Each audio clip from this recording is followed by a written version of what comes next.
Well, well, well, who's got a big reputation now? It seems that DJ Gropey McSketch Face is back on the radio airwaves with a new name. But his reputation will forever and always remain the same. Hey guys, I'm Lauren if you're new here, and welcome to my channel. This news story came out yesterday, I think, and I was like, oh my god, I have so many thoughts. I have to tell my channel, see what you guys think about it, so let's dive into it. Thank you so much to this Twitter user for tweeting me this story. So much appreciated. Okay, let's start. Remember this guy? This is David Mueller, who was at the center of Taylor Swift's ass-grabbing court trial last summer. This was something that was highly talked about all year long. I mean, for the past 3 years, honestly. This story and Taylor Swift winning this court case even garnered Taylor Swift being hailed as one of Time's Person of the Year as a silence breaker. I'm gonna break down that court case, but I'm also going to tell you why I'm talking about it now. On June 2nd, 2013, Taylor Swift was holding a meet and greet event before her concert at the Pepsi Center in Denver, Colorado. I would like to say that Denver is my hometown and it's an amazing place, and I'm super sad that this incident happened there, but I swear the people in Colorado are amazing, and that David Mueller is not reflective of that. Anyways, back to the story. Taylor Swift was holding a meet and greet with fans who had purchased, I believe, VIP ticket packages that included meeting her before the show. Now, Taylor Swift has been a touring artist for about 9 years now. She is no stranger to meet and greets, taking photos with fans, and of course, dealing with the sometimes awkward situations that happen with superfans. Taylor Swift is always very cordial and polite, even when it comes to dealing with people who might not know how to handle themselves around a superstar. Now, it was on this day, June 2nd, 2013, that Taylor Swift was groped inappropriately by Denver KYGO radio host David Mueller. I hate showing it, but in order to fully tell you the story, I have to show you the photo. Here is the photo that photographer Stephanie Simbeck took of this incident. David Mueller and his then girlfriend, Shannon Melcher, were waiting in line to take a photo with Taylor Swift. Apparently, they were laughing and being rambunctious and acting a little bit drunk, some witnesses say, when David and Shannon walked up to take the photo with Taylor. The photographer, Stephanie, said, "I saw her fall into the female. She had a shocked look. And I saw his hand grab her ass."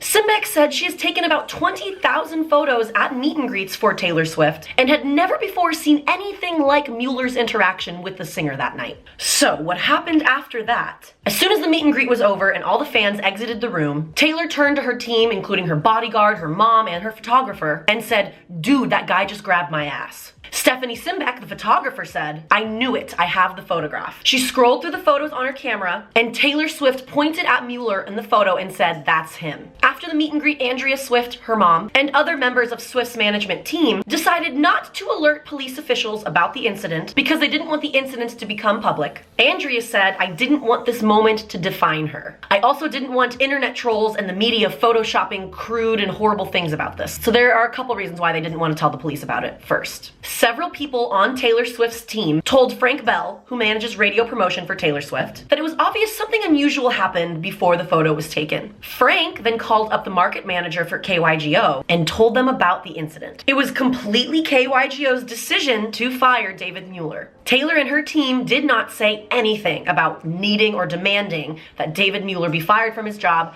after the ass-grabbing incident. So what happened next in my mind is kind of crazy. The incident happened in June of 2013. In September of 2015, 2 years later, David Mueller sued Taylor Swift and Andrea Swift, claiming that because of her false accusations, they had cost him his job, future business opportunities, and his reputation was ruined. Ha! Big reputation. He was seeking up to $3 million in damages.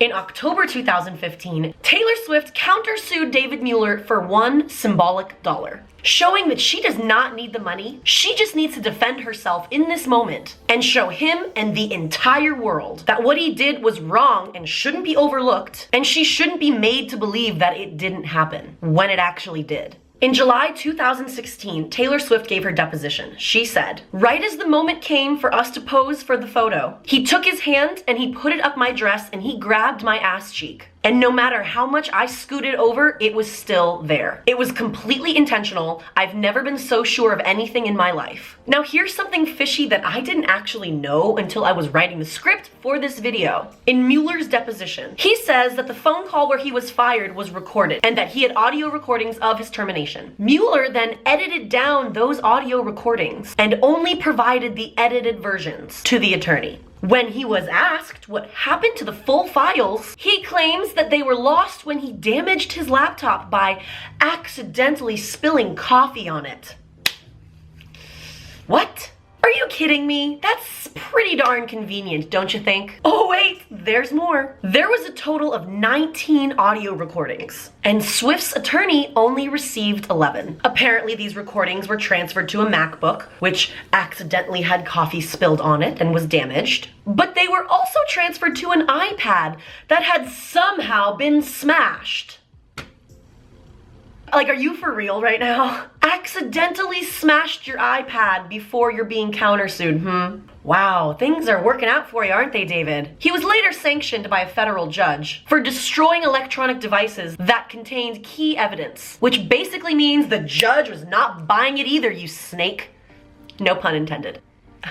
Something else that I also found messed up was apparently in the beginning of all of this, David Mueller came out and claimed that it was actually someone else who had grabbed Taylor Swift, a coworker. He ended up naming someone that I believe was his boss or something. I could be wrong about that. But he claimed that someone came into work one day claiming that Taylor Swift jumped into his arms and he grabbed her butt and was bragging about it to the office. And then all of a sudden his story just magically changed. Too ridiculous. Something that actually helped Taylor win the court case was when her lawyers said, Taylor's story hasn't changed in 4 years. Not one detail has changed, and she has repeated this story over and over and over again. This whole trial was the talk of the town when it was going down. It started on August 7th, 2016, and 4 days later, August 11th, the judge dismissed Mueller's claims against Swift. However, the jurors continued to hear Mueller's case against Andrea Swift, which is so ridiculous and sad and just makes me so angry inside. The following Monday, the jury ruled in favor of Taylor Swift and her mother, rejecting the DJ's claims that they unjustly had him fired.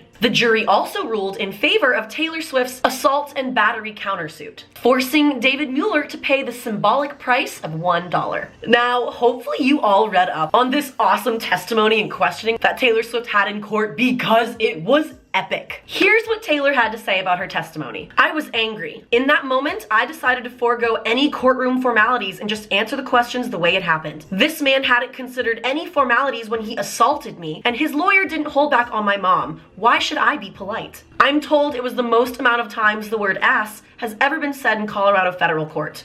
You go, girl. Seriously, she was so composed and strong during her testimony. When someone testifies and you're being questioned, it's literally the lawyer's job to ask you sneaky questions worded in a certain way to trick you into saying something wrong so that they can use it against you later. During the hour-long testimony, Swift assertively told the court that she had lurched away from Mueller when he grabbed her, but he didn't let go, nor did his grip let go. Here are some of my favorite quotes from her testimony. I'm not going to allow you or your client to make me feel in any way that this is my fault, because it isn't. I'm being blamed for the unfortunate events of his life that are a product of his decisions and not mine. This is a photo of him with his hand up my skirt, with his hand on my ass. You can ask me a million questions, I'm never going to say anything different. I never have said anything different. When looking at the photo, the lawyer asked Swift why the front of her skirt didn't appear to be lifted. She said back, because my ass is located in the back of my body. David Mueller at one point said, my hand was at ribcage level. Apparently it went down. Okay. When David's lawyer tried to bring that up, Taylor said this. He did not touch my rib, he did not touch my hand, he didn't touch my arm, he grabbed my bare ass. When the lawyer asked Taylor if she was critical of her bodyguard during the time of the meet and greet, she said, I'm critical of your client sticking his hand under my skirt and grabbing my ass. Amazing. She stayed so strong during the hour-long testimony, which is so impressive, and I'm just really proud of her for sticking up for herself and women everywhere for that matter. Taylor Swift said that her $1 countersuit was an example to other women who may resist publicly reliving similar outrageous and humiliating acts. And during the closing argument, Taylor Swift's lawyer, Doug Baldridge, said this amazing statement. By returning a verdict on Miss Swift's counterclaim for a single symbolic dollar, the value of which is immeasurable to all women in this situation, you will tell every woman that no means no. So good, so true, and I love everything about that. Amazing. Big day for Taylor, big step in the right direction for women's rights and speaking out. Anyways, so why am I talking about this court case now? Because apparently DJ Gropey Grope got a new job on the radio, something he didn't think he'd be able to do. Mueller is back on the radio airwaves once again in Greenwood, Mississippi, on the morning show Jackson and John Bob on Kicks 92.7, apparently under the name Stonewall Jackson. His new employer, Delta Radio, and CEO Larry Fuss, has been loving the social media storm surrounding this, including horrible Facebook reviews, endless outraged phone calls, and even bomb threats to their office. Larry Fuss has been strongly defending David Mueller throughout all of this, saying that either he's the world's best liar or that he's telling the truth. Yeah, okay, did you hear everything else that I just said? Like, that's total bull. Not only are Swifties upset about this for obvious reasons, but other people around the world are pretty ticked off too. Hundreds of thousands of people have expressed their outrage using social media, leaving negative reviews on their Facebook page. And here's what CEO Larry Fuss has to say about it. Most of them need to get a life. Today, I actually tweeted an email from the new employer of David Mueller. If you want to read the full email, check out my Twitter page @LaurenLipman and follow me on Instagram. But here's a few highlights from the email. It's extremely difficult to find talented, experienced radio people who are willing to work in our area of Mississippi for what we can afford to pay them. Perhaps it is I who is taking advantage of Mr. Mueller's situation by giving him a job at a station in a small town Mississippi and paying him far less than what he was making in Denver. Time will tell.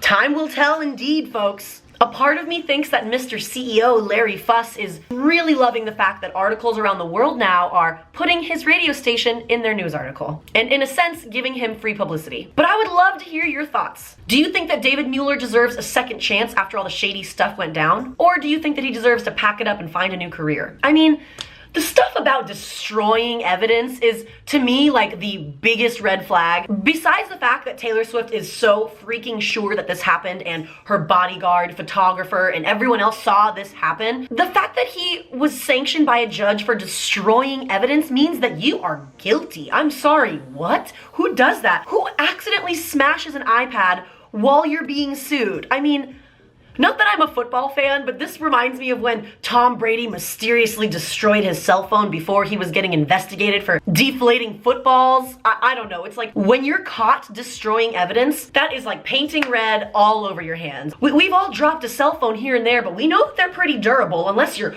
water skiing with it. I just don't understand how you can just destroy your MacBook, destroy your iPad. It's all too convenient and I don't buy it for a second. I'm super proud of Taylor Swift for standing up for herself and having to deal with this for 3-4 years. That's insane. And her mom is dealing with an illness right now and trying to go through treatment. And her mom had to give her own testimony while she was sick. It's sick and twisted that she even had to defend herself. But honestly, I'm super proud of her. It's a really great part of the conversation that's been happening these days in Hollywood and across every industry out there where women are being sexually assaulted and people are trying to like shush it and not talk about it and sweep it under the rug. I love that Taylor Swift was a part of the crew that was nominated for Time's Person of the Year as the Silence Breakers. It's super important to speak out, especially against things like this that are so wrong, that have been going on for years and people have been getting away with it. Especially if you have a little bit of money, you can get away with things. And I just love that Taylor Swift didn't sue him. He sued her and she countersued for $1 to show him, no, you can't do that. You can't just say something because you're a man with money. And it's just all so wrong. I'm so respectful of the jury and the judges that made an incredible decision.